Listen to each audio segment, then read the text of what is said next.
Hey, what's going on everyone? This is iReviews back with another video, and today we're talking about iOS 18.5, one of the last big updates to iOS 18 before we move on to the new iOS 19 Beta 1.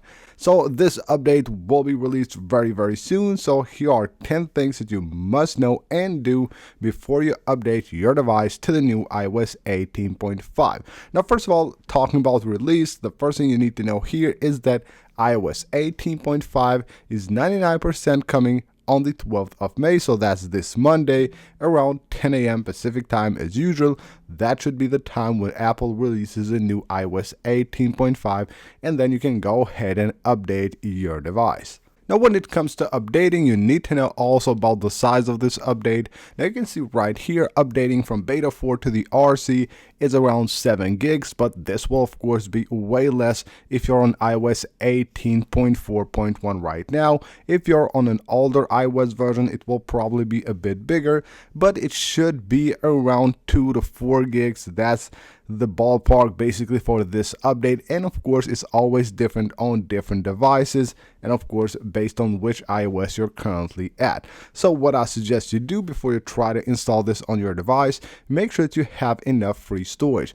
I'd say you should have at least 6 to 7 gigs of free storage on your iPhone before you try to install iOS 18.5. So to make sure that you're good to go, head on to your settings, go under general right here, go under software update not, but go here to iPhone storage, and that's where you will see your free storage. Just make sure that you have enough free storage on your iPhone. Again, 6 to 7 gigs should be enough for you to install iOS 18.5. The next thing you need to know is how to update. Well, of course, it's very simple if you're not on the beta or the RC version. So if you're on iOS 18.4, 18.4.1, or any of the older iOS 18 versions, simply head on to the software update under the general settings. You will see the update right here on Monday. If you don't see it, just refresh it. You should see it right here, and just tap on update and install, and you're good to go. As long as you have enough battery and you have enough free storage, you will be able to install iOS 18.5 from here. If you're on the RC version of iOS 18, which was released this week, 18.5, then you should actually do nothing. There won't be an update for you because you already have the same update that will go out to the public. It will be the same build number, and again, it's just the exact same update. So if you're on iOS 18.5 on any of the betas, beta 4, beta 3, whichever beta you might be on, and you haven't actually installed the RC version yet, then what you will have to do here is make sure that you go to the beta updates and just turn them off right here, and you will get the public release of iOS 18.5 once you go here and you refresh your page. Even if you don't do that, if you still have enabled the beta updates, you will see the RC right now here. So just go ahead and update to the RC. You don't need to wait for the public release of iOS 18.5. Now, as far as features go, there's not actually a lot to talk about when it comes to iOS 18.5. We will have a few smaller features, like if you go to your settings here under the warranty and Apple Care, you will have now a new look there, and you will have way more information. And you will also have Apple Care and warranty at your devices list at the top of your settings app under your Apple ID. You will have a few new settings for the notifications for screen time, and on the Mail app you will have an option now to turn on or off the contacts photos, and that's about it. There are also a few small changes here and there, but nothing that big. Now, another thing you need to know here is that a feature that has actually been added to iOS 18.5 Beta 1 has been removed, and that's a feature that a lot of people liked. It was here on the recently deleted album, where you would actually have a restore all and a delete all button just right here. But Apple has removed those. They actually have added those on iOS 18.4 beta as well. They removed them, and then they added them again on the betas of 18.5, and now finally have removed them completely. Now, those are not coming back. Don't expect to see those features back on your device, because what Apple has said is that they're actually just worried that someone with that big button, the delete all button laying right here, they're just worried that someone by accident might just delete everything and not be able to recover the recently deleted photos. That's why it has been removed, and now of course you can just find it right here when you go to the three dots. Now, iOS 18.5, besides some of the smaller features that it brings, it will also bring a lot of improvements. And we have two of those that are really important. First of all, we will have improvements to AirDrop. It should be way smoother, and the connectivity should be way better with AirDrop on iOS 18.5.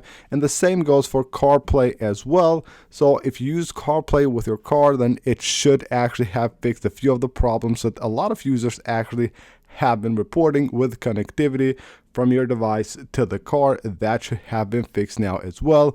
That's a really great improvement on 18.5. Now, one of the best things when it comes to iOS 18.5 is the performance. Now, this is the best score that I got on 18.5 right here on the iPhone 15 Pro Max. So the single core score here with Geekbench 6 is at 2,969, while the multi-core score is at 7,400. Now, this is probably on the top 3 scores that I got on iOS 18 since its release. I believe 18.3 was a bit better, and this is actually amazing. And not just the score here with Geekbench, also using iOS 18.5 on daily basis is actually really good, very smooth, and you don't actually get any like glitches or anything here besides loading the icons when you actually tint them. So if you tint the icons and you go to the settings app or anywhere where you have tinted icons within the app, that takes some time. It's really weird, but it's actually otherwise quite good and very, very smooth. So of course, when updating your device to a new software release, you want to know also the battery life. Well, battery life on iOS 18.5 is quite decent. So here we have the iPhone 15 Pro Max, of course, almost 2 years old now, with the battery health saying that it's at 91%, most likely around 86, because it hasn't updated in the last 5 or 6 months. But you can see right here the battery life is actually not that bad. So with 120% battery right here, 8 hours 50 minutes, right here 110% battery, 7 hours, right here 9 hours and 32 minutes, again 110% battery, 120% battery, 9 hours 7 minutes. So overall, using my device on daily basis since iOS 18.5 was on beta 1, I've been able to get around 8 hours on screen with this battery at this condition. So in my opinion, is actually quite good. The next thing you should know is whether you should update or not your device to the new iOS 18.5. Well, if you're on iOS 18, I suggest you update to iOS 18.5. I see a lot of users don't actually update their devices. Like, they will have devices on 18.1, 18.2. Just go ahead and update your device. iOS 18.5 again will bring some smaller new features and changes, but it's a great update, and it's about time. Of course, we are now just at the end of the iOS 18 cycle, and it's very polished, it's very good, so make sure that you have your device updated. So what's next for iOS 18? Well, after iOS 18.5 gets released to the public, you can expect a new beta for 18.6. This is now confirmed. iOS 18.6 has been spotted. It's being tested internally by Apple, so you can expect that to happen in this week right here. Monday the 19th or Tuesday the 20th of May should be one of the days that Apple will actually release the first beta of iOS 18.6 actually, which most likely will be kind of similar to 18.5, bringing a lot of improvements but just a few smaller new features and changes. And we know by now that it will also enable Apple Intelligence in China, so that will be quite a big deal.